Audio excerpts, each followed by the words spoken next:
Rain whispered against the window, a restless rhythm that kept time with the city's sleepless pulse. Neon bled down the glass, smearing red and blue reflections over the walls of Ellie Morgan's small apartment. Somewhere in the distance, a siren wailed, high, mournful, and fading. She was half asleep when her phone began to ring. At first, it folded itself into her dream. A patient monitor beeping, a voice calling, Nurse Morgan. But the sharp insistence of the sound finally tore her awake. The clock read 2:37 a.m. Her body ached from 3 consecutive night shifts at Mercy General. She fumbled for her phone, the glow from the screen momentarily blinding her. "Hello," she rasped, voice hoarse with exhaustion. Silence answered her. She listened. The faint hiss of static, breathing, slow, steady male. "Hello," she repeated, irritation creeping into her tone. "If this is some kind of prank, it's not funny." The reply came low, controlled, each word edged with steel. "Where is it?" Her pulse stumbled. "Excuse me. Don't play games with me," the voice said, quieter now, more dangerous. "You were supposed to deliver it an hour ago." Tranley blinked the sleep from her eyes, trying to make sense of what she was hearing. "I think you have the wrong number," she said carefully. "I'm a nurse." "You've called the wrong person." A pause. She could almost hear him thinking. "Your name." "What?" "Your name," he repeated, tone leaving no room for refusal. She hesitated. "Don't answer." Every instinct screamed it. But fatigue fogged her reason, and before she could stop herself, Ellie Morgan. Another pause, longer this time. When he spoke again, something in his voice had changed, softened, but not gentler. It was the sound of a predator lowering itself to observe its prey more closely. "Describe yourself." "What?" Her voice cracked. "Dark hair or light?" "Okay, I'm hanging up now." "Describe yourself," he said again, lower this time. Deliberate. "Or I'll find you and see for myself." Her breath caught. It wasn't the threat itself that chilled her. It was the calm certainty behind it. "This is ridiculous," she said, forcing her voice steady. "I'm calling the police." A low chuckle, humorless. "By all means. Tell them Aleandro Russo would like a word." The name meant nothing to her, but the way he said it, like she should recognize it, made her skin crawl. "I don't know who you are or what you want, but I'm not involved in whatever." "Dark or light?" He interrupted again. "Your hair." "Stop this." "Why color?" As she clenched her jaw. "Green." "Now leave me alone." "Green," he echoed softly. Then, after a moment, "You truly have no idea who I am, do you?" "No," she whispered. Another pause. Then, almost tenderly, interesting. For a line clicked dead. For a long time, Ellie sat motionless, phone still in her hand, heart drumming a frantic rhythm. Outside, the rain thickened, tracing erratic patterns down the glass like veins. She tried to laugh it off. Wrong number, some unhinged night owl with too much time and money. But as she lay back down, sleep never came. By morning, the city had traded rain for cold sunlight. Ellie showered, dressed in clean scrubs, and pushed the memory of the call to the back of her mind.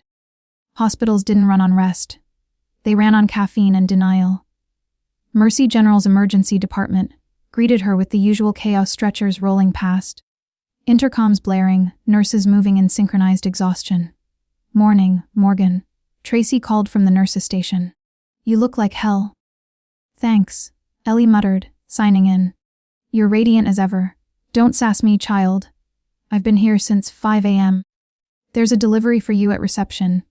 "A delivery?" Tracy raised an eyebrow. "Someone likes you?" "Go check before I open it myself." Ellie frowned. She hadn't ordered anything. At reception, a large bouquet waited, an explosion of dark red roses and white lilies so extravagant it seemed out of place amid the antiseptic surroundings. "Secret admirer." "Dina," the receptionist teased. "Must be a mistake," Ellie said, searching for a card. "Guy who dropped it off asked for you by name," Dana said. "Said to make sure I checked your ID before handing them over." Tall, expensive suit. Looked intense. Ellie found the envelope nestled among the blooms. Her stomach tightened as she opened it. In elegant handwriting, the note read, "Wrong numbers sometimes lead to the right connections.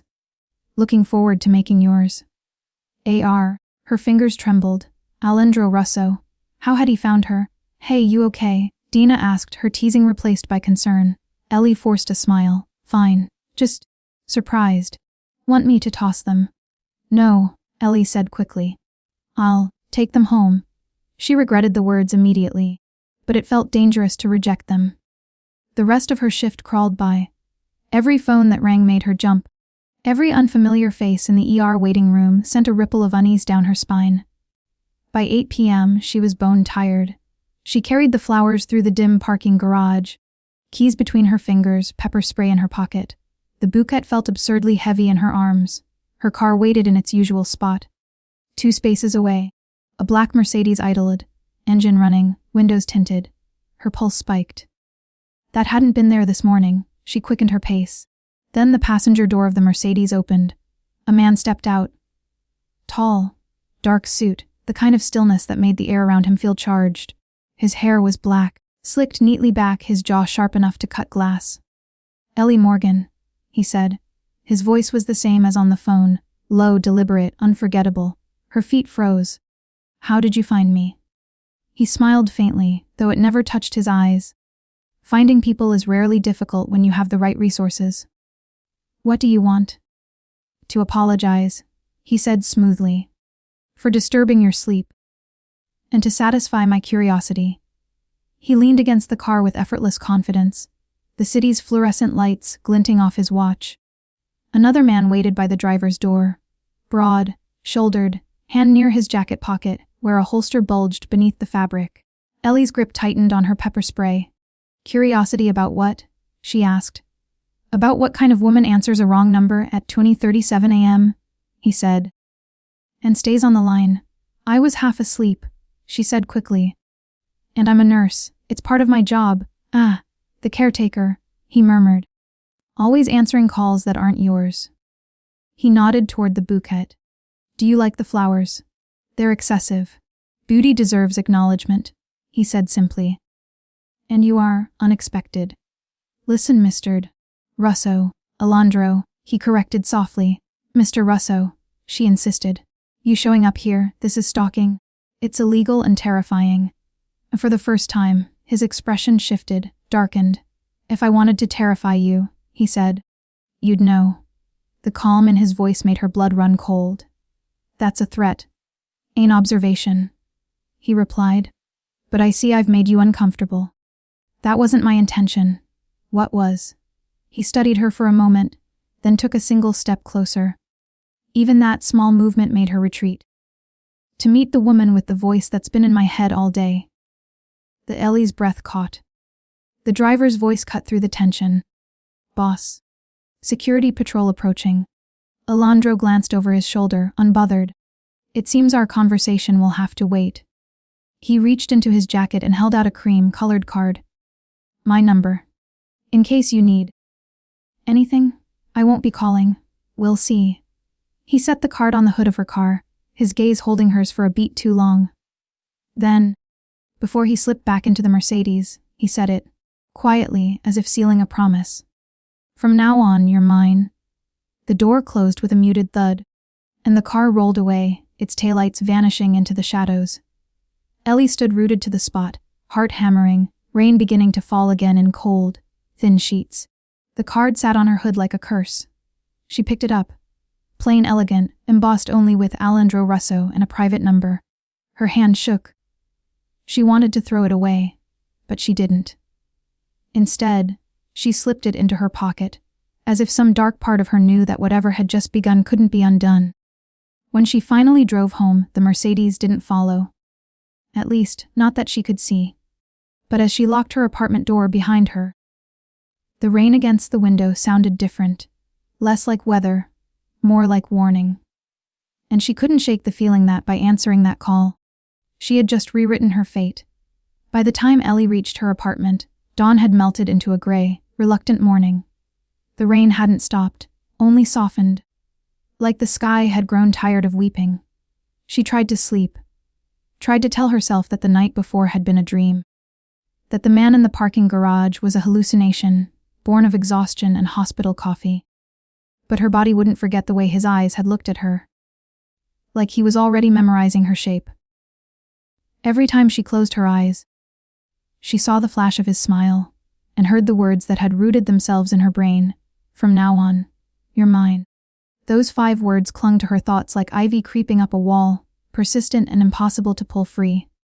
By mid-afternoon, the world outside had brightened into something deceptively ordinary. Ellie forced herself into motion. Coffee, a shower, the ritual of routine that made chaos feel manageable. At work, she pretended everything was normal. That was easy enough in an ER where emergencies came in steady waves. You didn't have to think about yourself when you were suturing wounds and stabilizing patients. But the illusion cracked when she found the note taped to her locker, a plain white envelope, her name written in elegant, unfamiliar handwriting. She froze, pulse hammering in her ears. For a second, she almost convinced herself it was from hospital administration. Then she saw the wax seal, an embossed R. Her stomach dropped. Inside, a single card. I'm glad you liked the flowers. Dinner tonight. 8 p.m. a car will be waiting. No signature, no question mark, just expectation. Her first reaction was anger, sharp and sudden, like touching a live wire. Who did he think he was? Ordering her like a takeout meal. Her second was fear. Because part of her knew that if he could find her locker, inside a secure hospital, he could find anything. And her third reaction, the one she refused to name, was curiosity. That evening, she sat on her couch in her pajamas, a carton of Chinese takeout balanced on her knees, staring at the clock. 8:01 p.m. She wasn't going, she refused to go. Her phone buzzed, unknown number. She let it ring out. Then it rang again, and again. The third time, she answered. Stop calling me. The car is waiting, came Aleandro's voice, calm and sure, like he already knew her response. I'm not coming. Yes, you are. I don't respond well to commands, Mr. Russo. Aleandro, he corrected, and it wasn't a command. It was an expectation. As she stabbed her fork into the carton of rice. Your expectations are about to be severely disappointed. I'm eating takeout in my pajamas. What kind of takeout? She blinked. What? What kind of takeout are you eating? Chinese, she snapped. From Golden Dragon on 9th. Their dumplings are atrocious. He murmured. The chef never uses enough ginger. Her jaw slackened. You've eaten there. I make it a point to know my city, he said. Every street, every alley. Every place worth remembering. And every person worth protecting. The word protecting made her shiver. You found me because of that, didn't you? She asked softly. Because you know your city. A brief silence. Then no. Finding you required more specialized resources. That simple phrase landed like ice water in her veins. What do you want from me? She asked, voice trembling despite her best effort to control it. Protection? He said simply. You're in danger, Ellie. She laughed, a brittle sound. From you? I assume. From people worse than me. Worse than the Mafia. There are always worse monsters, he said quietly. You've been tangled in something you don't understand. A man named Gregory Petrov made a mistake. One that now stains your name. I don't know any Gregory Petrov. And yet his last call came from a number 1 digit away from yours. Coincidences don't survive in my world. Her heartbeat felt like a trapped bird thrashing in her chest. You're saying I'm in danger because of a phone number. I'm saying you've been marked by association, he replied. And that's something I intend to correct. By stalking me. By scaring me half to death. Be keeping you alive, he said, his tone sharp enough to cut through her panic. Then, more softly, you'll understand soon enough. The line went dead. Ellie set her phone down like it was poisonous. Outside, the rain began again, soft at first, then building until it drowned out the city. She tried to tell herself not to believe him, that he was manipulating her, twisting coincidence into control. But fear has a way of creeping in through the smallest cracks, like water seeping through stone, until it erodes everything solid. She didn't sleep that night. The next morning, a white car idled at the curb outside her apartment. She saw it from the window, engine running, tinted windows reflecting the weak winter light. Her phone buzzed with a single message. 12 minutes. Choose wisely. It felt like standing at the edge of a cliff, wind howling, gravity whispering that it would be easier to fall than to keep fighting. Her mind warred with itself. Logic screamed to call the police. Instinct whispered that it wouldn't matter. That this man operated in a world where police reports vanished, where power existed in the shadows. Finally, she grabbed her coat and keys. As she stepped into the cold morning, the air felt charged, as though the city itself were holding its breath. The driver stepped out, same man as before, built like a wall, expression unreadable. He opened the rear door with a polite nod.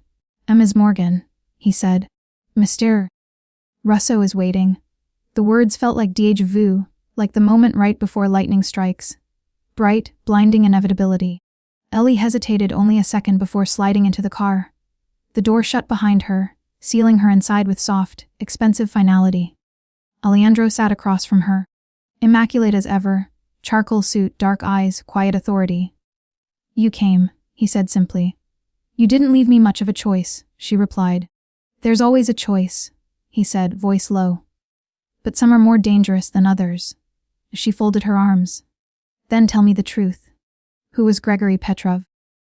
And why do you think I'm involved?" His eyes lingered on her face, studying her like he was reading a map. "Because the man who betrayed me is dead, and his phone, his only phone, is missing. The last trace of it leads to your number." Ellie's pulse stuttered. "You think I have it?" "No," he said. "But someone else might think you do. And they won't ask questions before coming for you." The car moved smoothly through the rain, slick streets. "You're lying?" she said, though her conviction faltered. He smiled faintly. "You want me to be lying? It's easier that way." She met his gaze and saw something there she hadn't expected. Not cruelty, but certainty. The look of a man who had seen enough death to recognize when it was coming. He leaned forward slightly, his voice soft enough to make her breath catch. "I'll make you a promise, Ellie. As long as you're under my protection, no one touches you. Not while I'm alive." She wanted to laugh. To tell him that she didn't need saving. That she didn't want to be part of whatever empire. He ruled from behind tinted glass and whispered names. But the way he said it, "Not while I'm alive," carried the weight of a vow. It was absurd and terrifying, and part of her believed him. They drove through the city, and Ellie watched familiar streets blur into unfamiliar ones. The skyline receded behind them. She should have felt trapped. Instead, there was a strange calm, like being inside the eye of a storm, aware of the chaos swirling outside, but untouched for the moment. The metaphor fit perfectly. Aleandro Russo was the storm itself, beautiful, dangerous, and impossible to ignore. When the car finally stopped, they were no longer in Chicago. Iron gates loomed ahead, flanked by tall stone walls. The kind of place that whispered old money and silent power. Beyond them, she glimpsed a sprawling mansion bathed in golden light. "Where are we?" she asked. "Somewhere safe," Aleandro said, stepping out and offering his hand. She didn't take it. "Not yet." "Safe for who?" He smiled, a hint of something darker beneath it. "That depends on you."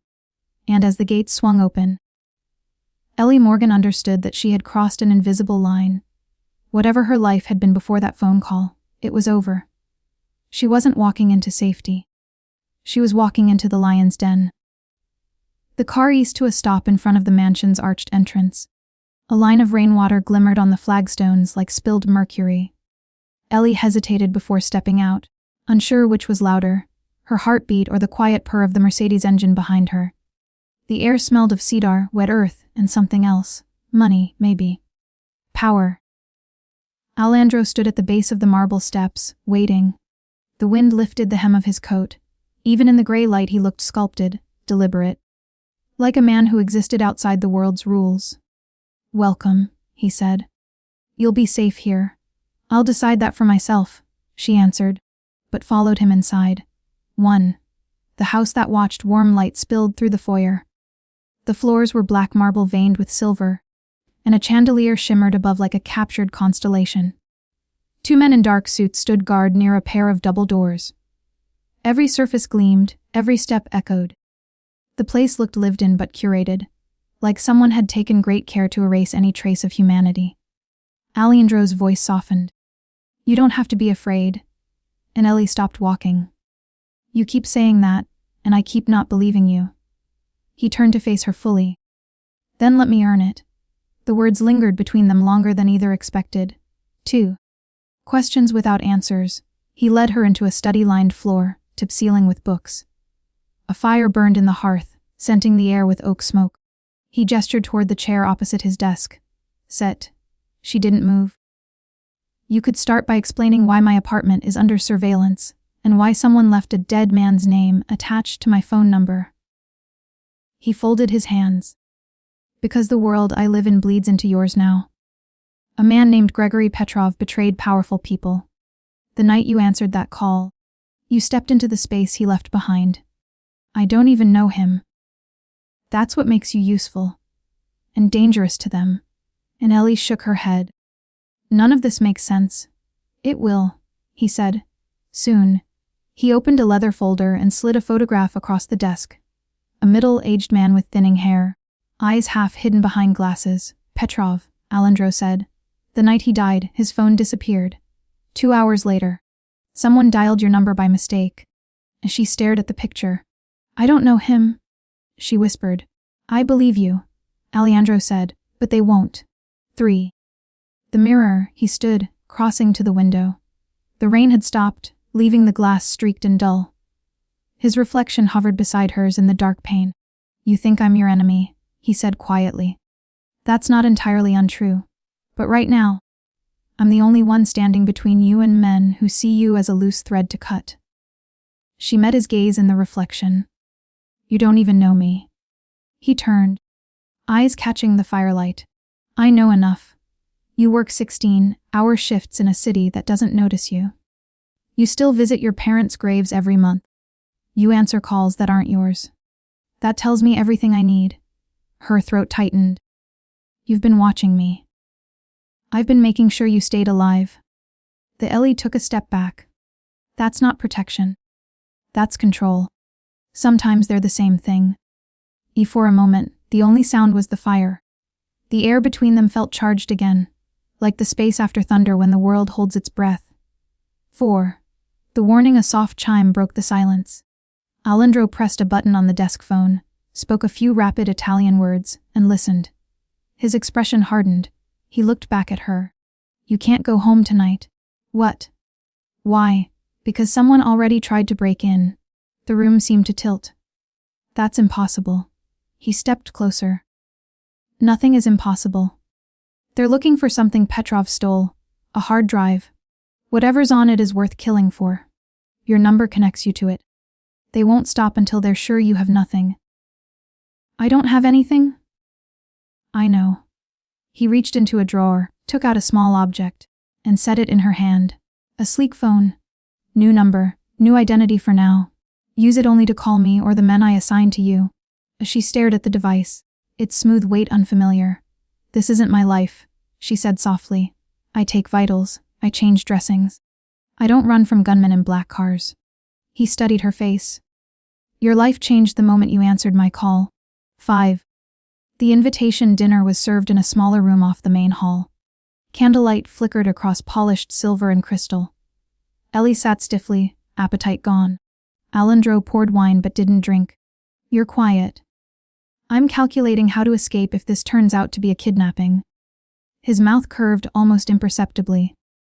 A practical instinct, but unnecessary. She met his eyes. You keep saying that.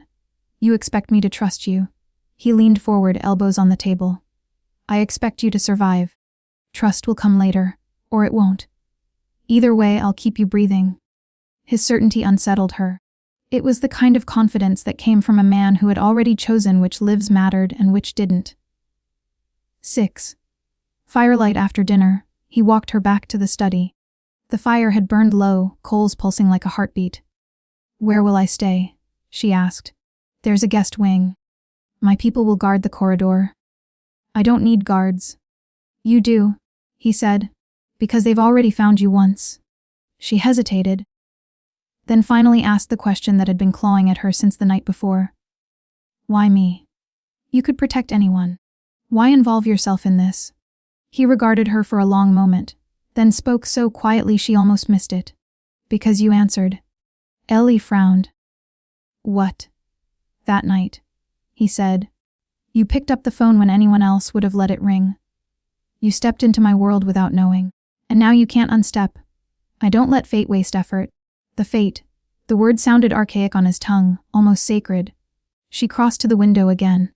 Outside, lightning stitched the horizon. In the reflection, she saw him behind her, tall, composed, unreadable. "Who are you really?" she asked. He stopped just short of touching her. "Someone trying to decide whether he's your salvation or your ruin." Her breath caught. "You're scaring me." "Good," he said softly. "Fear keeps you alive." He moved away first, breaking the moment. "Get some rest. Tomorrow we make plans." 7. The mirrors echo later. In the guest room, Ellie found herself staring into another mirror. This one over a marble sink. The woman reflected there looked like her, but didn't feel like her. Same green eyes, same tired shadows, but something new beneath the surface, a glint of defiance. Maybe curiosity. She turned off the light and listened to the mansion settle around her. Distant footsteps. The hum of generators. Rain beginning again. When sleep finally came, it wasn't peaceful. In her dream, she stood before a mirror that showed two versions of herself. One dressed in hospital scrubs, the other in black silk with eyes as hard as Aleandro's. The reflection reached out from the glass, fingers brushing hers. "Choose," it whispered. She woke with a start. Breath ragged, heart pounding. Down the hall, somewhere behind the walls, she heard a man's voice speaking low Italian into the dark. And for the first time, Ellie understood this was not protection. This was transformation. She just didn't know yet which side of the mirror she would end up on. The storm had broken sometime before dawn. When Ellie woke, the world outside her window was silver and still, the grass glistening with rain. For a brief, fragile moment she forgot where she was. The quiet too soft, too clean. Then she saw the carved molding above the doorway, the velvet curtains, the faint smell of cigar smoke lingering in the air. Aleandro's mansion. Memory hit like a rush of cold water, the call, the car, the warnings. She sat up fast, her pulse already rising. Won the walk through power, she dressed quickly and stepped into the hall. Two men stood at the far end, silent, watchful. The kind of presence that made you aware of your own heartbeat. One nodded politely. "Good morning, Ms. Morgan. Mr. Russo is in the West Garden." The West Garden. As if this place had directions like a small kingdom. She followed the corridor, marble underfoot, art staring down from gilt frames. The house was too perfect. Not a speck of dust, not a misplaced item. It was the kind of perfection built on control. Outside, she found him beneath a wide stone arch, speaking into a phone. His voice was low, edged with steel. When he turned and saw her, the coldness softened a fraction. "Sleep?" he asked. "Barely." He hung up, pocketing the phone. "That will improve." "That depends on when I'm allowed to go home." His eyes flicked to her face, then to the horizon. "When it's safe." "That could be never," she said quietly. He didn't deny it, too. Breakfast, in truth, a servant appeared with a tray. Coffee, fruit, pastries too beautiful to eat. Ellie wrapped her hands around the coffee cup, letting the warmth settle her shaking fingers. Aleandro sat across from her, studying her like she was a code to be broken. "You still think I made this up," he said finally. "I think you live in a world where everyone lies until proven otherwise," she replied. "And I think you might be right." A faint smile touched his mouth. "Then you're learning quickly." He poured himself coffee. "Tell me about your father." The question landed like a dropped stone. "Why?" "Because the night you were dragged into this started long before that phone call." She frowned. "My father died when I was 12. House fire." Aleandro leaned back. "What if I told you the fire wasn't an accident?" Ellie froze. "You're wrong." He met her gaze evenly. He worked for people who dealt in money laundering and digital transfers. He tried to expose them. And he died for it. "I believe the same people killed Petrov." She stared at him, throat tight. "You have no idea what you're talking about." "I have a file that says otherwise." He gestured to an aide, who brought over a thin black folder. Inside were photocopies of documents, old bank transfers, a faded photograph of her father standing beside a man she didn't recognize. Until Aleandro spoke. "Gregory Petrov." Her hands trembled. "You forged this." I don't forge ghosts, he said quietly. She shoved the folder back at him, breathing hard. You expect me to believe my father was part of this? That some ancient crime dragged me here? I expect you to see patterns when they're staring at you. Then why didn't you tell me sooner? He paused. Because once you know, you can't unknow it. And once you start down this road, you don't come back. 3. The sound of glass breaking. The argument hung unfinished when a crack echoed through the garden. The sharp, unmistakable sound of shattering glass. Aleandro was on his feet in a blink, pulling her down behind the stone balustrade. What? Stay low, he hissed. Another shot. Stone splintered inches from her head. The guards shouted orders. 2 men dragged her toward the inner doors, while Aleandro drew a gun from his jacket and fired into the trees beyond the wall. The calm man she'd spoken to over breakfast was gone. In his place was someone fast, precise, and frighteningly sure. The air smelled of gunpowder and rain. She stumbled as one of the guards pushed her inside. Move! Move! They rushed through the corridor. Distantly she heard more gunfire, the heavy thud of boots. Shouted commands. When they reached a secure interior room, a library with reinforced doors, Aleandro followed, blood on his sleeve but eyes steady. Are you hurt? She shook her head, adrenaline burning through fear. What is happening? They found you, he said. Faster than I expected. Ooh, the ones who want Petrov's drive. He turned to one of his men. Shield the gates. No one in or out. Marco. Check the perimeter. I want names. Then, to her, you stay here. I'm not hiding while people are being shot. He gave her a look that froze her words. You are hiding because they're not aiming at me. The truth hit like a slap. 4. Between fire and fear minutes passed. Or hours, she couldn't tell. The gunfire faded, replaced by sirens far off in the distance. When Aleandro returned, his jacket was torn, hair disheveled, but he moved with the same unbreakable focus. It's over for now, he said. For now, she echoed. They were scouts. They test the walls before the storm. He poured himself a glass of water, hand steady despite the dried blood on his knuckles. You can't leave Ellie. Not until this ends. She wanted to argue, to demand her freedom, but the memory of those bullets silenced her.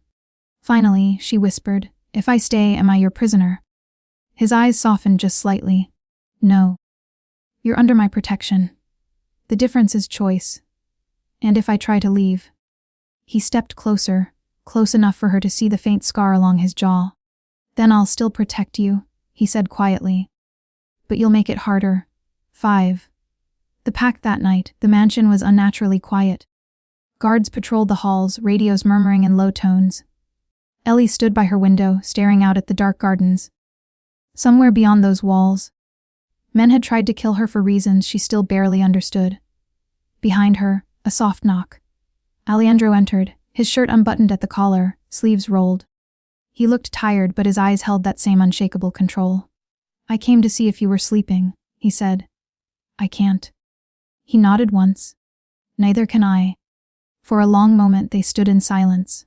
Then she said, You were right. About my father. I remember. There were people, meetings late at night. He told my mother not to answer the phone when certain numbers called. That's how it starts. Aleandro murmured, small precautions that become a life. As she turned to face him fully. You said there's a drive. If it exists, it could clear my father's name. Or get you killed. I can't hide forever. He took a step closer, voice quiet but fierce. Then we find it together. You stay here, under guard, until I know where to look. Her heartbeat quickened. You mean until you decide I'm useful? He didn't flinch. Useful and alive is better than innocent and dead. Something in his blunt honesty made her chest tighten. Not fear this time, but a grim kind of respect. Fine, she said. But if I'm staying, I want to help. His lips curved faintly, a glimmer of admiration breaking through the severity. You already are? 6. The silent house after he left, Ellie lay awake listening to the storm begin again. The mansion creaked and sighed like an old ship in heavy water. She caught her reflection in the window. Pale, eyes shadowed. A woman between worlds, caught in a life she never asked for. But beneath the fear was something unexpected. determination. Because whether she liked it or not, she was part of this now. And Aleandro Russo, the man who had stepped out of the shadows with a gun in one hand and a promise in the other, was her only way through it. Rain returned before sunrise, a thin gray curtain drawn over the city.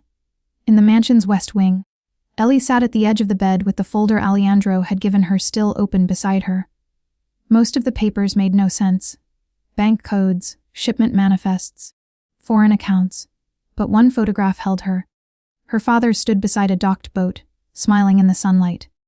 Around his neck glinted a small silver locket.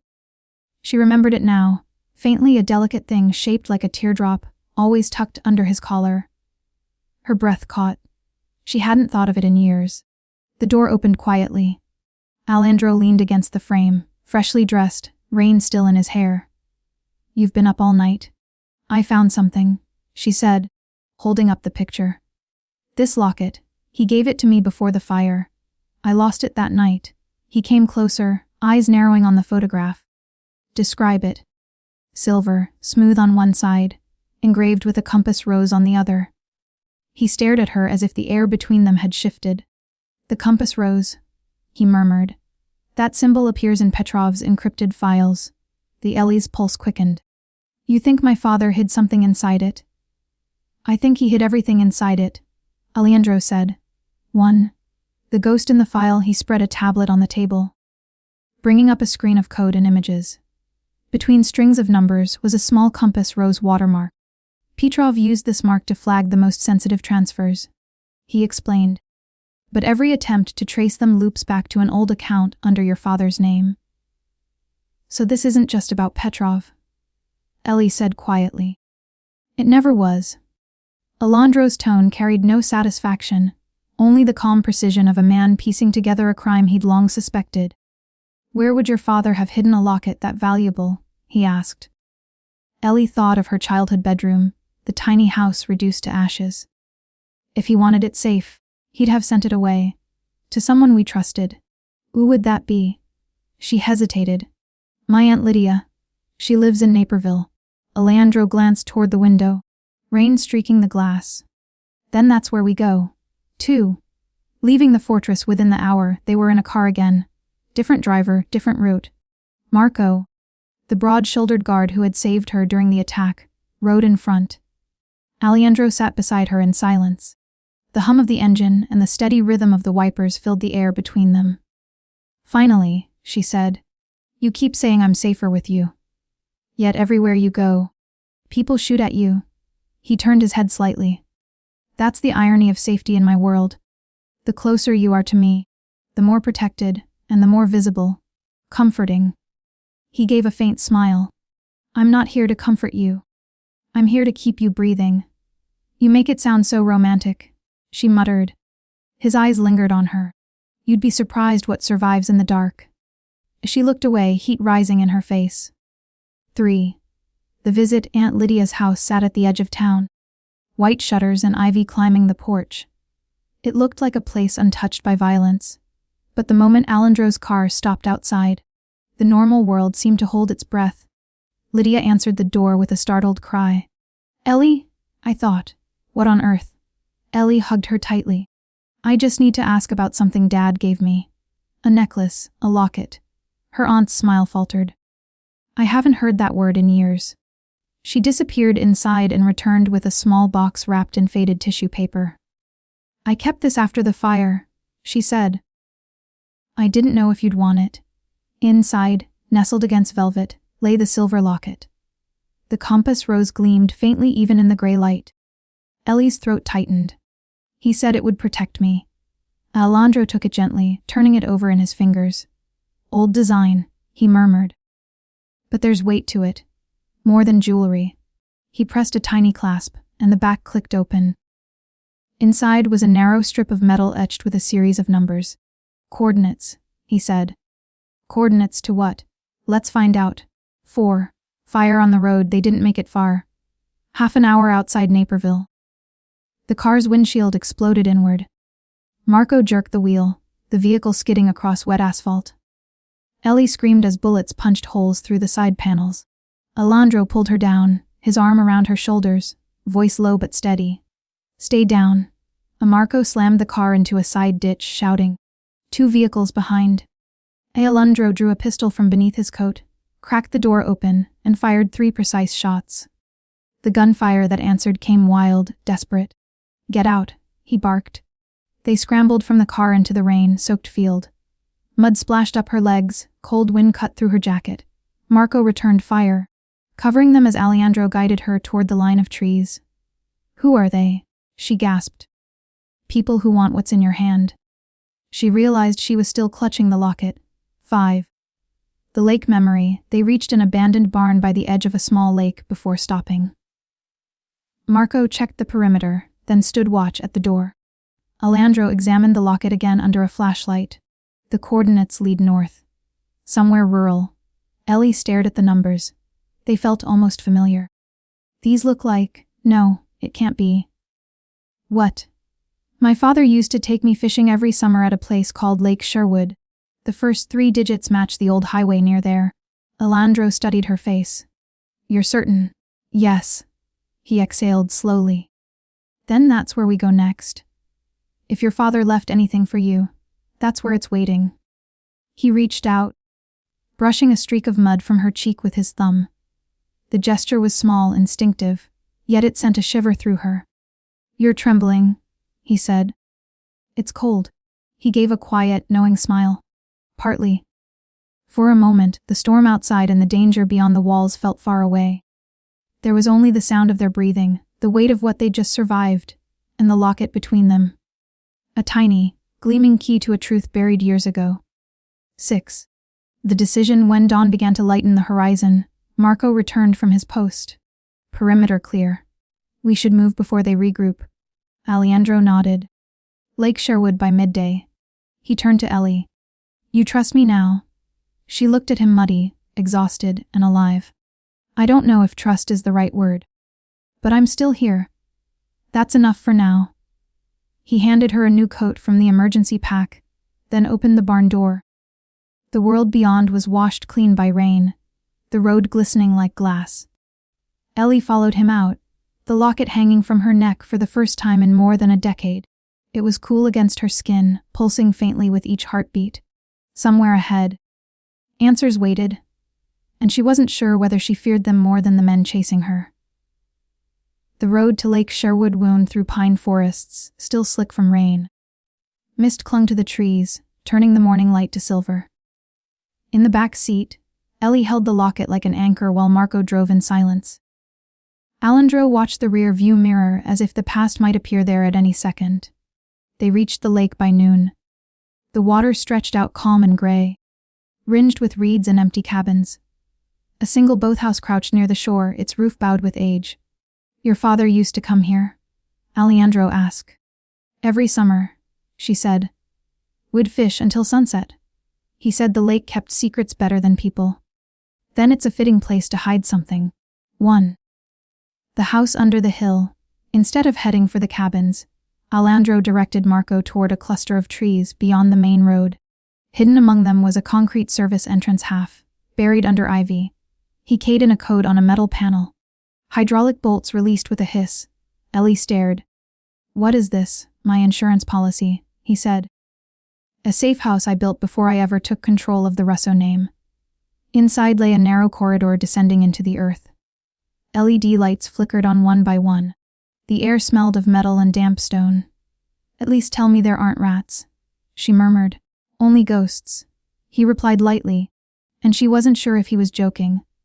At the bottom, the tunnel opened into a self-contained bunker, concrete walls softened by rugs, a small kitchen, shelves lined with supplies. Monitors glowed on one side, displaying security feeds of the surrounding forest. "This place looks military," she said. "It was once. I repurposed it." "For what?" He glanced at her. "Moments like this, too." A fragile calm. Hours passed with no sign of pursuit. Marco patched into the surveillance network. Aleandro studied the locket's numbers again. Ellie made coffee simply to have something to do. "You built all this to hide?" she asked finally. "To survive," he said. "There's a difference. And how long do you plan to survive?" "As long as I must." until the people who burned your father's life and mine are finished." She set the cup down carefully. "Revenge doesn't end things, it just passes them on." His gaze lifted to hers. "Then let it end with me." The words hung in the stale air, heavy as stone. 3. The attack, they never heard the first explosion, only felt the tremor underfoot. Marco's voice snapped through the comms. "2 vehicles at the north approach." "We've been tracked." Aleandro moved instantly, pulling Ellie toward a reinforced doorway. Down. Concrete dust rained from the ceiling. The security screens flared white, then static. "How did they find us?" she gasped. "Doesn't matter." He handed her a small pistol. "If anyone comes through that door who isn't me or Marco, don't hesitate." She stared at the weapon. "I've never." "Now's the time to learn." He slipped out before she could protest. The thud of footsteps and gunfire echoed through the tunnel. Ellie crouched behind a metal crate, palms slick with sweat, heart drumming so loud she feared it would give her away. Then silence. For one awful second she thought he was gone. The door opened. Aleandro, breath harsh, blood on his sleeve again. "We're clear. For now." She lowered the gun, trembling. "You're hurt." "It's nothing. It's blood." He let her push him into a chair. When she tore a strip from her sleeve to bind the cut, he caught her wrist, eyes suddenly close to hers. "You shouldn't look at me like that," he said quietly. "Like what?" "Like I'm still worth saving." 4. Between the walls, the storm outside intensified, rain hammering the steel hatch overhead. Inside, the power flickered. Ellie sat opposite him, exhaustion pulling at her limbs. "You saved my life again," she said. He shrugged. "It's becoming a habit. Habits can be broken. Not this one." For a long moment neither spoke. The bunker hummed softly around them. Finally she asked, "What happens when this ends?" "When the drive is found and your enemies are gone." He looked past her, toward the monitors showing the endless rain. "Then maybe I stop running. Or maybe I disappear for good. And me." His gaze returned to her. "That depends on whether you still want to know the truth." 5. The choice near midnight, the rain eased. Marco returned from the upper tunnel, soaked but unharmed. They pulled back. "We're safe for now."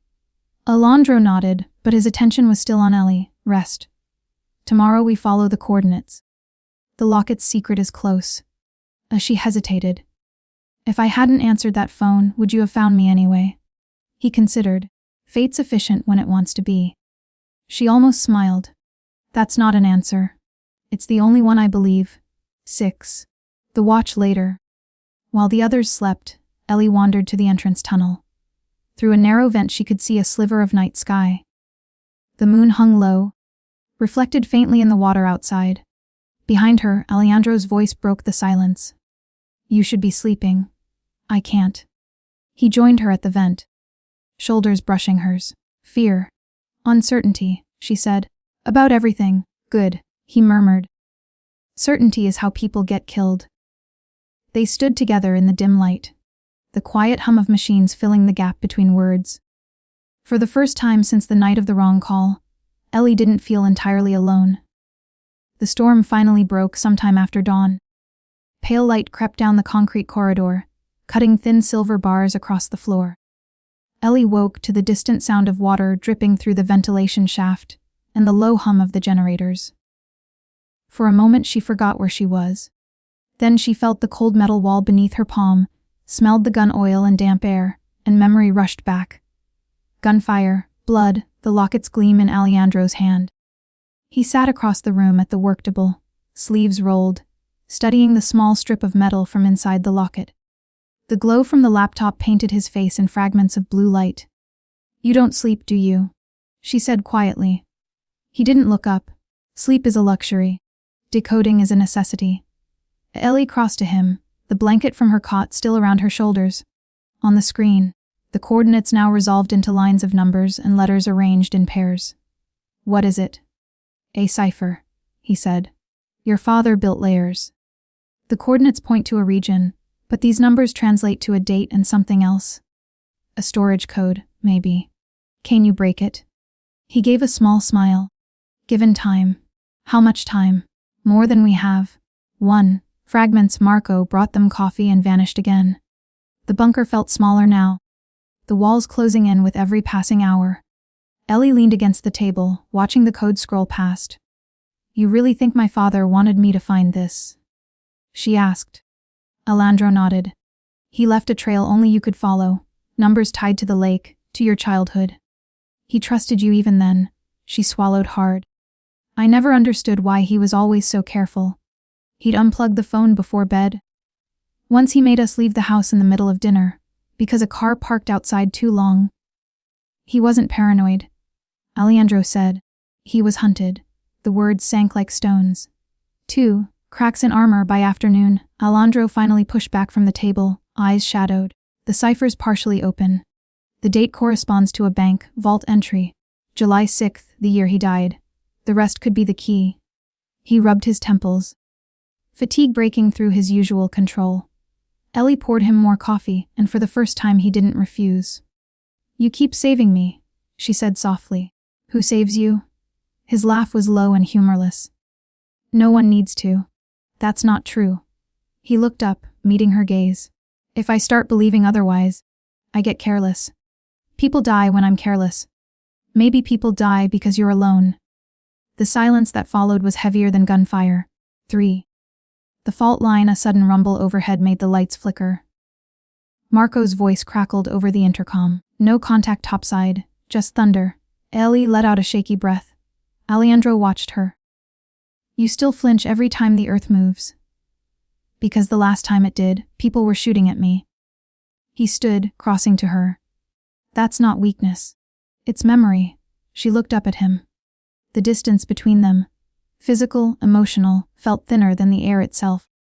"I don't know if I can live like this," she whispered, waiting for the next bullet. "You won't have to. Once we find the drive, it ends. And if it doesn't, then we make it end." Something in his tone, quiet, absolute, pulled the breath from her lungs. She reached for the table to steady herself, and his hand closed over hers before she fell. The contact was small, accidental maybe, but it carried the weight of everything unspoken between them. Fear, gratitude. The impossible sense that the worst night of her life had bound her to him in ways neither could escape. For a heartbeat neither moved. Then he released her hand, stepping back. "You should rest," he said. "I'll finish the code." But his voice had changed, softer, uncertain for the first time. 4. The code. Hours later. When exhaustion finally forced her to lie down, she drifted in and out of shallow dreams. When she woke again, the hum of the generators was steady, and Aleandro was still at the table, but there was a new urgency in his movements. He looked up as she approached. "It's done." "What is?" "The message." "Your father embedded text in the code." He turned the screen toward her. Simple words appeared in the decrypted window. "The truth sleeps where we caught your first fish." Ellie's breath hitched. "The lake." "Your father left something there," Aleandro said. "Something only you would understand." She stared at the words until they blurred. "You were right," she whispered. "All this time, I thought I lost him in that fire. But he was still trying to protect me." Aleandro's expression softened. "He still is." 5. The quiet between storms outside. Thunder rolled again, distant this time. The bunker lights glowed low, warm. Ellie sat on the floor beside the table, the locket cool against her skin. Aleandro knelt to check the weapon at her side. "Tomorrow we go to the lake house," he said. "Find whatever he left. After that, no more running." She nodded. "Tomorrow." He hesitated, then brushed a strand of hair from her face. "You're braver than you think." Her voice was barely a whisper. "And you're not as unbreakable as you pretend." For a heartbeat, their eyes held. The air between them seemed to hum, electric, unspoken. Then he rose, turning toward the doorway. "Get some sleep, Ellie." When he was gone, she touched the locket again, feeling its faint pulse against her heart, and realized that whatever line she'd drawn between fear and trust was already fading. By morning, the rain had thinned to a mist. A pale sun glowed weakly through the fog as Aleandro's convoy wound along the narrow road north. The car's interior smelled faintly of gun oil and coffee. Ellie sat beside him, the locket resting against her collarbone like a heartbeat she couldn't calm. They had left Marco behind to erase their trail. Only one other vehicle followed. 2 guards and a supply truck. Everything else they would need was already waiting at Lake Sherwood. "You're quiet," Aleandro said. "I'm thinking." "About what?" "If we actually find whatever he left for me, what happens then?" "You hand it to your people, I go back to my life. And we pretend this never happened." He kept his eyes on the road. "If you still want that, yes. And if I don't?" He glanced at her briefly. "Then we'll see." 1. Return to the lake. The road curved and opened onto the familiar stretch of water. The lake was mirror smooth, the far shore wrapped in mist. Ellie felt a surge of memory. The smell of sunscreen, her father's laughter, a bucket of fish flipping beside the dock. Now everything was still and strange. They stopped at the old cabin her family used to rent. The door hung crooked, paint peeling. Inside, dust lay thick on the floorboards. "It's exactly as I remember," she murmured. Aleandro examined the space with careful eyes, his hand near the weapon at his side. "Places like this never stay forgotten," he said. He nodded toward the old boathouse at the edge of the water. "That's where we start." 2. Beneath the floorboards, the boathouse smelled of damp wood and rust. Water lapped quietly against the pilings. Ellie trailed her fingers along a workbench scarred by years of use. He said, "Where we caught your first fish," she said softly. "That would have been right here." She knelt beside a low shelf stacked with old tools and pried at the warped boards underneath.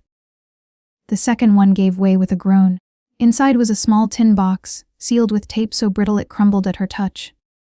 Aleandro crouched beside her. "Your father left this for you to find." Inside the box was a waterproof case no larger than her hand, and a folded note, the paper yellowed but still legible. She read aloud, "If you're reading this, it means they came for me. What's on this drive will destroy them. Trust no one, not even him." The words cut deep. "Not even him," she whispered. Who was he talking about? Aleandro's jaw tightened. Maybe me. Maybe someone else. But the warning stands. He took the case and examined the seal. Encrypted drive. Heavy duty. "We'll need equipment to open it. And if we do, then we'll know who started all of this." 3. The ambush, they never heard the first gunshot. Just the hiss of a bullet slicing through the doorframe. Aleandro pulled her down instantly. "Stay low." The next volley shattered the windows. Figures moved in the trees, dark shapes with rifles.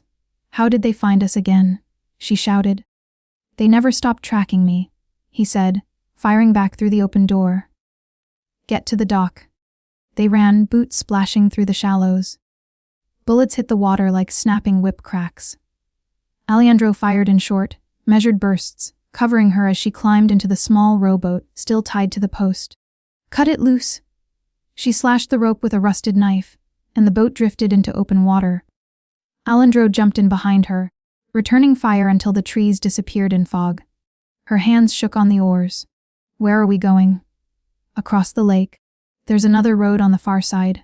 What if they circle around? Then we keep moving." 4. The crossing rain began again, light, cold, and relentless.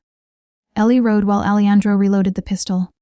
Every sound echoed across the empty lake, the creak of oarlocks, the faint hum of thunder. When they reached the center, he said quietly, "You did well back there." "I panicked," she said. "You kept your head. That's what matters." She gave a short laugh. "You have a strange definition of calm." "I have a strange life." He leaned forward, adjusting the locket around her neck. "Keep that hidden. If they can't see it, they might forget what they're chasing." She looked up at him, rain beating in his hair. "You think they'll stop?" He hesitated. "None." The far shore, they reached the opposite bank near dusk. The forest here was dense, the air heavy with pine. Marco was waiting with a backup vehicle, relief flickering across his face when he saw them. "You made it?" he said. "The line's gone cold behind us." Aleandro handed him the waterproof case. "Keep this sealed. No one touches it until I say." Marco nodded and climbed into the driver's seat. Ellie leaned against the car, exhausted. "How many times can we outrun death before it catches up?" Aleandro looked at her, then toward the dark line of trees. "Until we make it stop chasing." She almost smiled. You talk like someone who's already accepted the ending. He met her eyes. I accepted that years ago. Then why keep fighting? His answer was simple. Because now it's not just my life on the line. 6. The firelight, they stopped at a small cabin deep in the woods that night. The air smelled of pine and smoke. The single lamp cast a soft glow across the room. Marco took the first watch outside. Ellie sat by the fire, hands still trembling. The locket hung from her neck, glinting in the flames. Aleandro poured her water and crouched beside her. You did everything right, he said. I'm still terrified. That's how I know you're sane. She gave a quiet laugh. You always say things like that. Because they're true. For a moment, neither spoke. The fire cracked softly, shadows moving across the walls. Tomorrow, he said finally, we open the drive. Whatever your father wanted you to see, it ends there. She looked at him, and the question rose before she could stop it. And what happens to us when it does? He didn't answer right away. Then, softly, that depends on what we find. Outside, thunder rolled again. Inside, the silence stretched until it felt almost fragile. The storm had passed. But the air still smelled of wet pine and smoke. By the time Aleandro's team reached the narrow ridge above Lake Sherwood, the sky had gone violet, gray, and the trees dripped with the last of the rain. Below them the water shone like a sheet of glass, untouched, secretive. This is where your father hid the drive's key, Aleandro said quietly. We'll check the old boathouse at first light. Tonight we rest. Rest sounded like a foreign word. Ellie hadn't really slept since the night she'd answered that phone.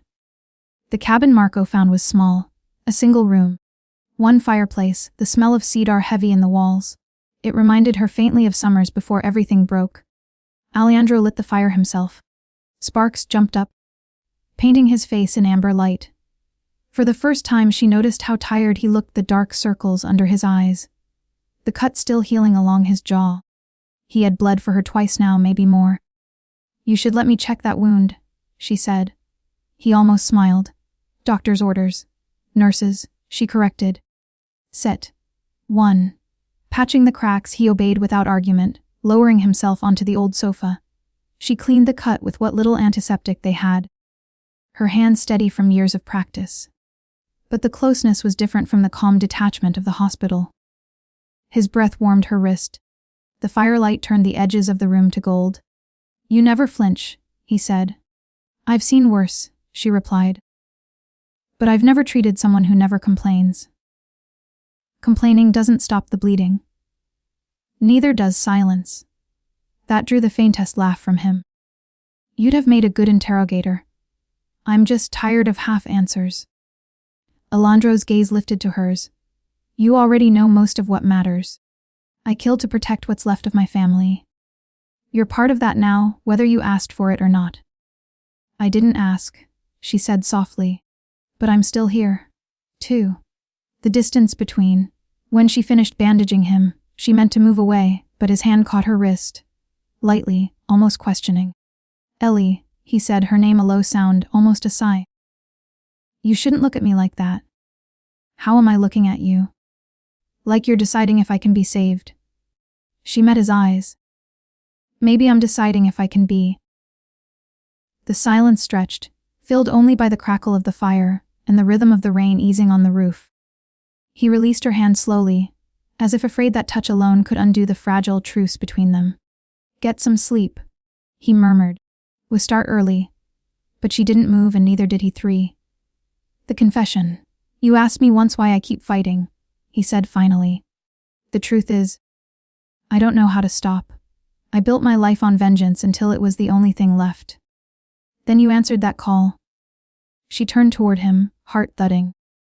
You think that changes everything? I think it makes the fight mean something. The Ellie stared into the fire. You sound like a man who's already lost everything. Maybe I was, he said. Until now. The honesty in his voice startled her more than the words.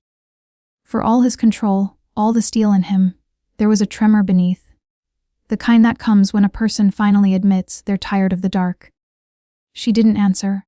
Instead, she reached for his hand, fingers brushing the bandage she'd just tied. He didn't pull away. 4. The quiet between storms hours passed in fragments. The fires settling into embers, the forest sighing outside, their shadows leaning toward each other across the wooden floor. They talked in low voices, about the hospital, about Italy, about the kind of lives they might have had if violence hadn't shaped them both. For the first time, Aleandro laughed, quiet, disbelieving, as if he'd forgotten how. The sound loosened something in her chest. "You see," she said, "you can be human when you try. I prefer efficient. You can be both." He shook his head, smiling faintly. "Not in my world." "Then maybe it's time you changed worlds." He looked at her then, really looked, and something wordless passed between them, half promise, half warning. He reached out, fingers brushing a loose strand of her hair back behind her ear. It wasn't a declaration, just a gesture of quiet understanding. "We've both survived too much to pretend this is ordinary." 5 morning. When dawn crept through the curtains, the lake was calm again. Marco was already outside checking the perimeter. Aleandro stood by the window, speaking softly into a phone, his voice low and deliberate. Ellie joined him, wrapping a blanket around her shoulders. "Any sign of them?" "Not yet." "So today we find the vault." He nodded. "Whatever's left of it." She studied his reflection in the glass. "You're different this morning." "How so?" "You're quieter. Like you've already made peace with something." He turned, one corner of his mouth lifting. "Maybe I did." "What changed?" He glanced at her hand resting on the blanket, then back to her face. "You did." The words landed softly but stayed. Outside. The first rays of sunlight touched the water, turning the mist to gold.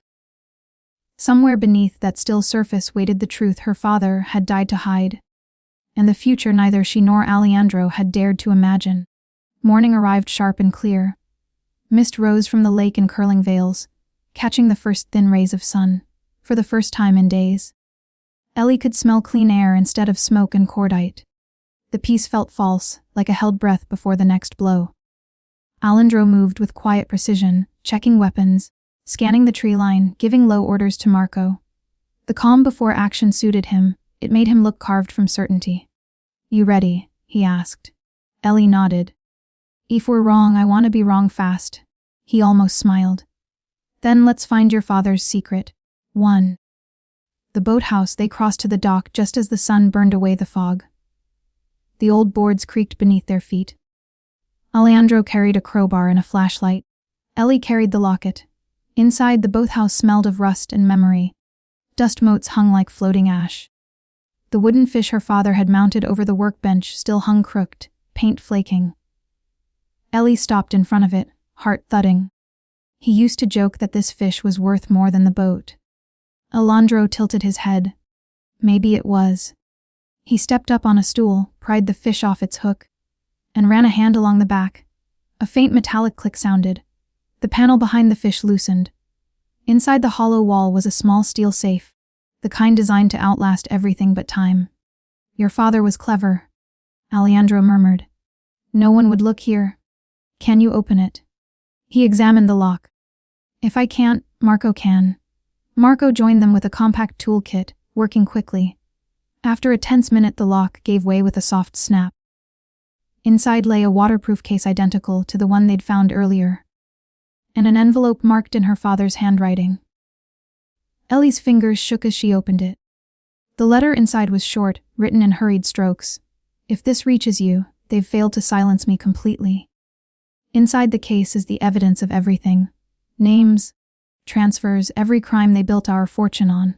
Don't trust anyone who says they can protect you. Trust only what you see. And remember, Ellie, even good men can drown in the dark. She read it twice, throat tight. "He knew," she whispered. "He knew he was going to die." Aleandro touched her shoulder lightly. "He also knew you'd survive." 2. The drive. The case opened easily now. Inside lay a small encrypted drive marked with the same compass, rose symbol. Aleandro turned it in his hand. "This is it. The drive Petrov stole. The one everyone's been hunting." "What's on it?" "Proof of what the syndicate did to both our fathers." He slipped it into a protective sleeve. "We'll need to decrypt it somewhere secure. I have servers in the city." A noise cut him off the distant hum of engines on the far shore. Marco cursed under his breath. "We've been followed." Aleandro straightened. "They must have tracked the signal when I called in last night." Ellie felt the surge of fear she'd learned to recognize. Not the wild panic of the first attack, but the sharp, cold clarity that followed it. "What do we do?" He looked at her, eyes steady. "We finish this." 3. Fire and water. The first shots splintered the dock supports. Marco returned fire, shouting for cover. Aleandro shoved the drive into Ellie's pocket. "Hold on to it. No matter what happens." They sprinted along the dock toward the trees as bullets tore through the air. The sound of the lake magnified the chaos. Each shot echoed like thunder. Ellie tripped, fell hard onto the boards, pain flashing through her knee. Aleandro pulled her up before she could move, his grip firm, grounding. "Stay with me." They reached the edge of the woods, diving behind a fallen log. Marco flanked left, keeping the attackers pinned near the shore. Aleandro reloaded, movement smooth, economical. "They won't stop until they have the drive," he said. "If I fall." "Don't," she cut in. "You don't get to talk like that." Something flickered behind his eyes. An emotion she couldn't name. "You sound like someone who's already lost too much." "I have," she said. "I'm not losing you too." 4. The escape. When the gunfire eased, Aleandro signaled to move. They slipped deeper into the forest, following a narrow trail that wound toward an abandoned ranger station. The air smelled of wet earth and cordate. Inside the old building, dust lay thick on every surface.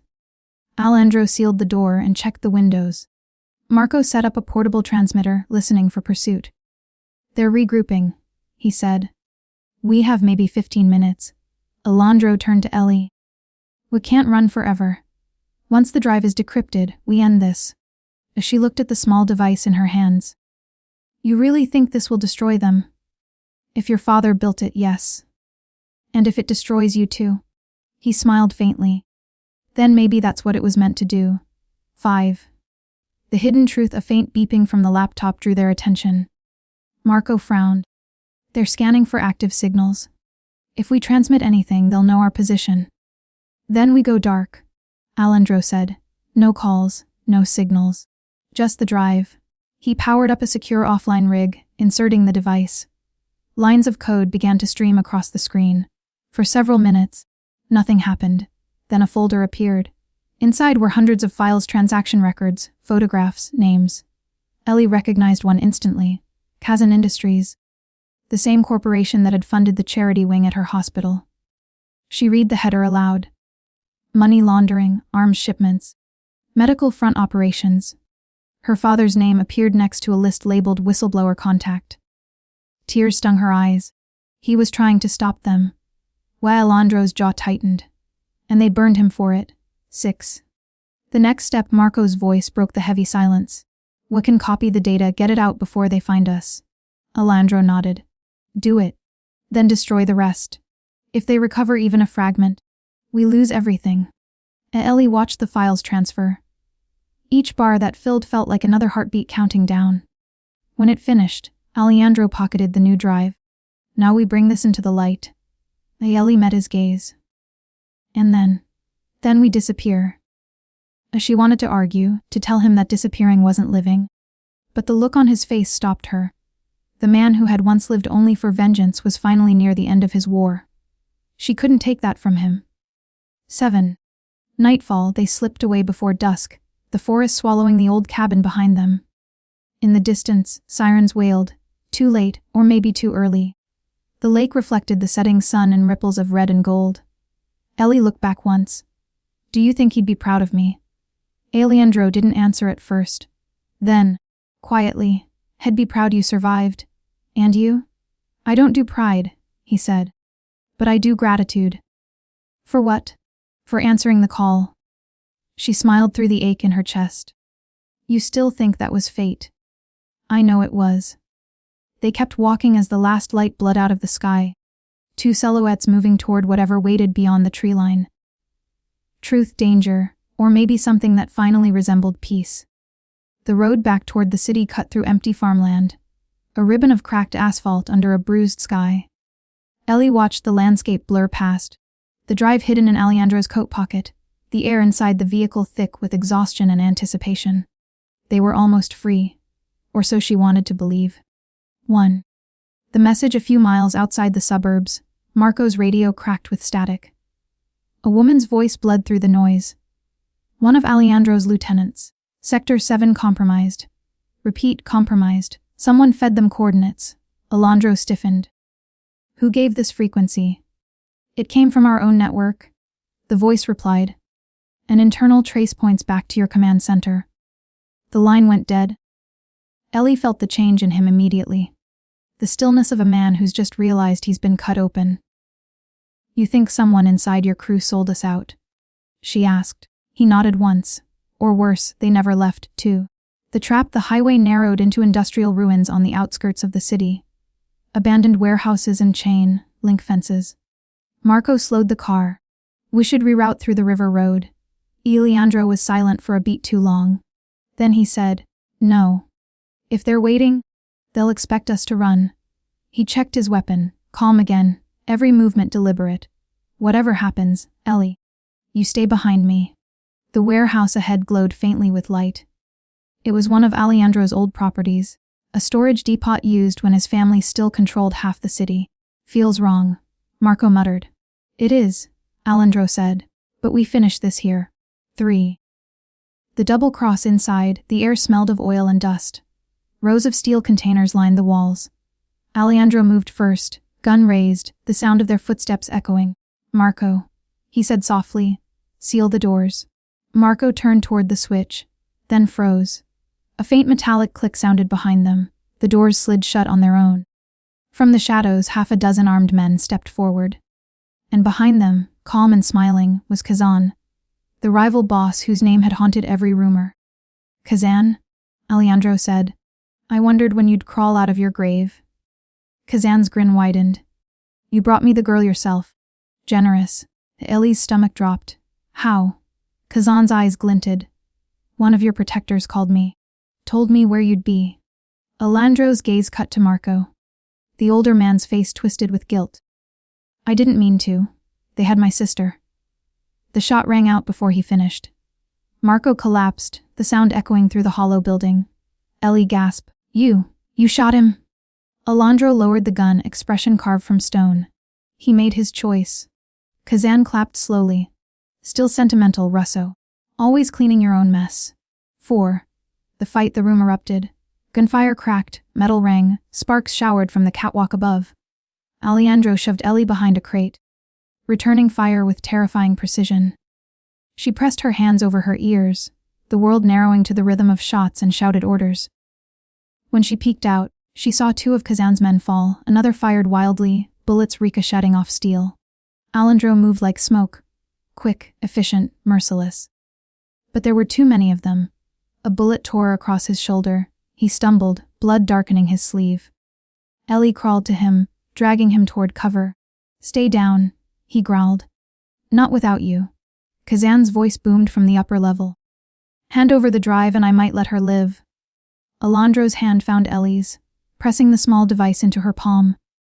Run. She shook her head. No, run. He shouted. They want me, not you. She hesitated only a heartbeat before sprinting toward the far door, clutching the drive. Behind her, Aleandro's gunfire roared again. 5. The side corridor led to a stairwell and a narrow exit toward the river. Ellie could hear footsteps behind her. 1. Then 2 men following. She ducked into an alcove, heart hammering, searching for anything she could use. A rusted pipe leaned against the wall. She gripped it tight. When the first man rounded the corner, she swung. The pipe cracked against his arm. He dropped his weapon. She kicked it away and ran. Outside, the night air hit cold and wet. She could see the river flashing under the streetlights, hear sirens in the distance. Then another shot rang out behind her, and silence. She turned. Aleandro staggered through the doorway, blood staining his shirt. Kazan's body crumpled behind him. It's done, he said, voice rough. Ellie ran to him, catching him as he fell to his knees. You're bleeding again. He gave a short, pained laugh. Seems to be my habit. She pressed her hands to the wound, but he caught her wrist. Don't. Just listen. 6.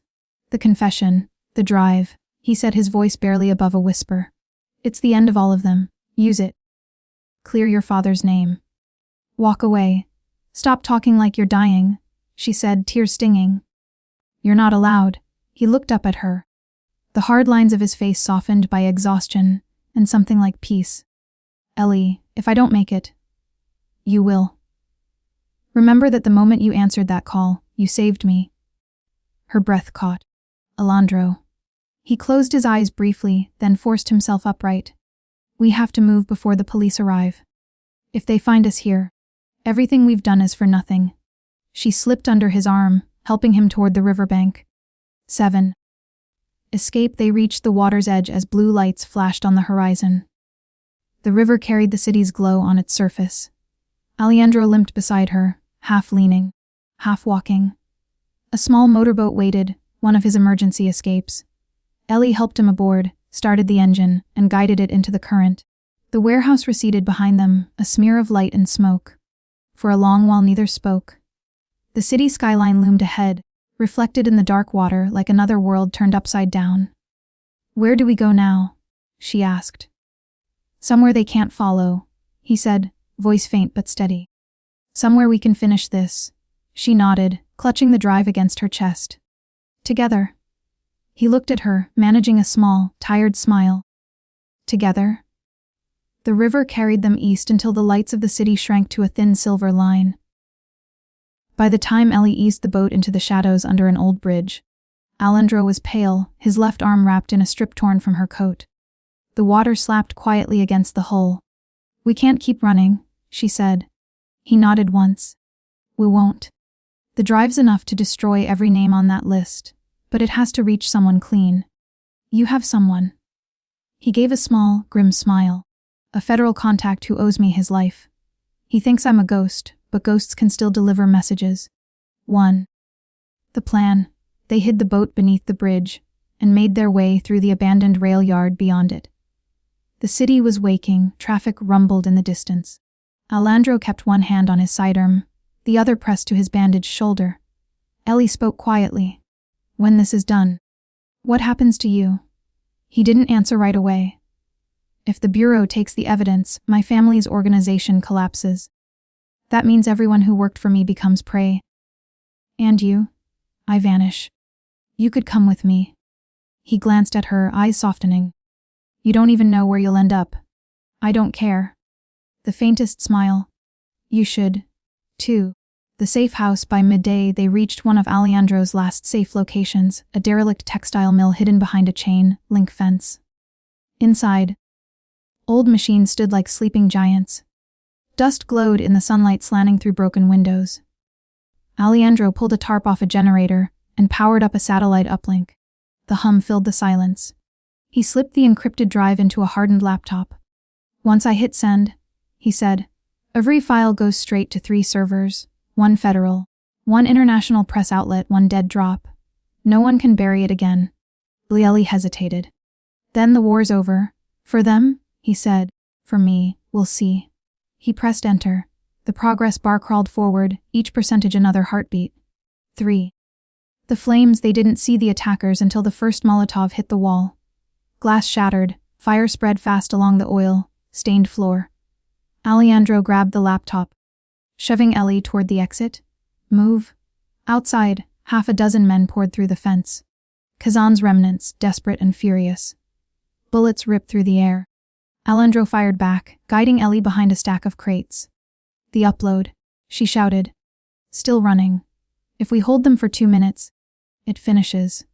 The smoke rolled out of the mill, thick and acrid. Heat pressed against them in waves. Ellie could hear the roar of fire devouring the old wood and fabric inside. A bullet grazed Aleandro's leg. He staggered. She caught him, pulling him behind cover. Stay down. He gritted his teeth. We don't stop now. He rose again, firing until the magazine clicked empty. One by one, the attackers fell or fled into the smoke. The flames swallowed the building, and above the noise came the soft chime of completion from the laptop balanced on a crate. Upload complete. Aleandro exhaled, the sound halfway between a laugh and a sob. It's done. 4. Ashes. They retreated to the riverbank as the mill burned behind them, an inferno lighting the darkening sky. Sirens echoed somewhere in the distance. Ellie watched the orange reflection ripple across the water. "That's everything?" she asked. "Everything," he said. "The names, the accounts, the proof. They can't hide anymore. And you." He looked at her, eyes reflecting the firelight. "There's no place for me in the daylight." "Then stay in the shadows," she said. "Just not alone." He studied her for a long moment. Then, quietly, "You'd follow me there." "I already did." 5. The truth: when the first police boats appeared upriver, they slipped away through the reeds. Dawn was breaking again, pink light washing over the city skyline. Aleandro leaned against the rail, exhausted, bleeding but alive. Ellie checked his bandage. "We need a doctor." He shook his head. "No hospitals. Too many questions. Then I'll learn." He gave her a tired smile. "You already have." For a while they sat in silence, watching smoke drift above the ruins. The city looked almost peaceful now, unaware that its underworld had just been exposed. "You think they'll ever forgive us?" she asked. "They'll forget," he said. "That's enough." 6. A new morning, they reached the coastal highway just as sunlight broke full across the horizon. A freight truck waited, one of Aleandro's last clean assets. He opened the passenger door for her. "This road doesn't lead back," he said. "Good," she answered.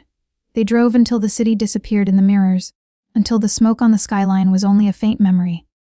The sea appeared ahead, wide, endless, new. Aleandro's hand found hers on the console. "You could still walk away." As she squeezed his fingers. "So could you." For the first time, he didn't argue. The wind carried the smell of salt and sunlight through the broken window, and for a long moment neither of them spoke. Behind them, the empire of blood and silence was turning to ash. Ahead, the open road curved toward a horizon that might finally belong to them. The coastal air was warm and salt, sweet. Days had blurred together as the truck rolled south, trading the burned skyline for wide skies and the smell of citrus groves. When they finally stopped, it was at a forgotten motel near the border, all faded paint and buzzing neon. Ellie stood at the edge of the parking lot watching gulls wheel over the dunes. For the first time in weeks, no one was hunting them. Aleandro came out carrying a brown envelope. "Passports," he said. "One for you, one for me. They'll hold long enough to get us through the next checkpoint." As she flipped hers open, Elena Rossi. The photo showed her with shorter hair and tired eyes that somehow looked freer. "Rossi?" she asked. He shrugged. "My mother's name. I thought it might bring us luck." 1. The weight that's gone. They ate in silence at a cafe that smelled of strong coffee and seaweed. A news screen behind the counter replayed images of city raids, politicians escorted in handcuffs, seized accounts scrolling in ticker lines. Ellie caught the reporter's words. A massive leak of criminal evidence tied to multiple syndicates. Whistle, Blower remains unidentified. She looked at Aleandro. "You did it." "We did," he corrected. "Your father's name is clear now." She smiled faintly. "He'd like that." Aleandro looked away toward the window. "He'd have hated me." "You don't know that." "I do. Men like him believed justice was clean. I made mine out of dirt. Then maybe it's time to wash it off." He met her eyes and something eased in his expression. A shadow lifting, too. The cottage, they rented a small house on a bluff overlooking the sea. Its shutters stuck, the paint peeled, but the porch caught the evening light. Ellie fixed what she could, cleaned, found peace in the rhythm of it. Aleandro worked on the old car in the driveway, the smell of engine oil mixing with salt air. Nights came quiet, the crash of waves, the hiss of wind through dry grass, the low hum of a life learning how to begin again. Once, as the sky turned copper, she said, "You could leave all of this behind. No more aliases. Just Aleandro." He shook his head. "The name carries ghosts. Then let it carry me instead." He looked at her, startled, then smiled. "Small. Real. Careful, Ellie. I might start believing you." "Good," she said. "It's about time you believed something." 3. The visit a week later. A plain envelope arrived in the post. No return address. Inside was a single photograph, the charred remains of the textile mill, now cordoned off by federal tape, and a handwritten line: "They found the bodies." They think you're among them. You're free. Aleandro read it twice, then handed it to her. So this is what freedom looks like. It's not much of a picture, she said. He laughed quietly, the sound startling in its ease. No. But it's enough. He walked to the window, sunlight falling across his face. For once he didn't look like a man waiting for the next attack. He looked like someone choosing to live. 4 names that night they sat on the porch, a bottle of wine between them. The sea spread out black and endless below. Ellie traced a finger along the label. Do you ever wonder who we are now? He considered. 2 ghosts who learned to breathe again. Ghosts don't get sunsets. Then maybe we're something else. She turned toward him.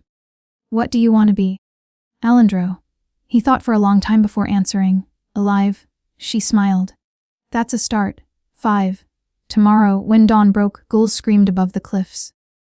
Aleandro stood on the porch, coffee steaming in his hand, watching Ellie sketch in a notebook. Blueprints for a clinic she wanted to build one day. You still believe in healing things? He said. Someone has to. He leaned against the railing, the sea wind tugging at his shirt. If you build it, I'll keep it safe. You planning to hang around? She teased. For as long as you'll let me. She set down her pencil and reached for his hand. Then don't make promises you don't plan to keep. I don't, he said simply. The sun rose higher, gilding the water. Below, waves crashed against the rocks, steady, unstoppable, endless. Somewhere behind them, the world they'd burned was rebuilding itself. Ahead, there was only open horizon. For the first time since that wrong number connected 2 strangers, it didn't feel like an accident. It felt like the start of forever. 5 years later, the sea had reclaimed the old pier, breaking it down plank by plank until only the pilings remained, black teeth biting the tide. From the bluff above, the cottage looked almost the same as it had that first summer, paint still peeling, shutters still crooked, the same stubborn little garden clinging to the sand. Inside, the morning smelled of coffee and salt. Ellie leaned over the counter, hair pulled back, sun catching the small scar near her temple. The radio murmured low news about another trial, names familiar once, now forgotten by most. She smiled faintly. They're still digging up bodies from the old days. Behind her, Aleandro poured coffee into 2 mugs. Some ghosts don't like to stay buried. She turned, studying him. Time had etched deeper lines around his eyes, but the shadows were lighter there now. The man who once lived in crosshairs had become someone quieter, steadier, a man who fixed engines for fishermen and never used a last name. You still think of it? She asked. Sometimes. When the tide's high. He set a mug in front of her. But it doesn't pull as hard anymore. She reached for his hand, tracing the faded scar that still crossed his wrist. You kept your promise. He smiled. You kept me alive to do it. 1. The clinic below the cottage. A small white building faced the road. A clinic built from salvaged stone and bright, painted shutters. Locals called it the house by the sea. Ellie spent her days there, patching fishermen's hands, checking fevers, delivering babies.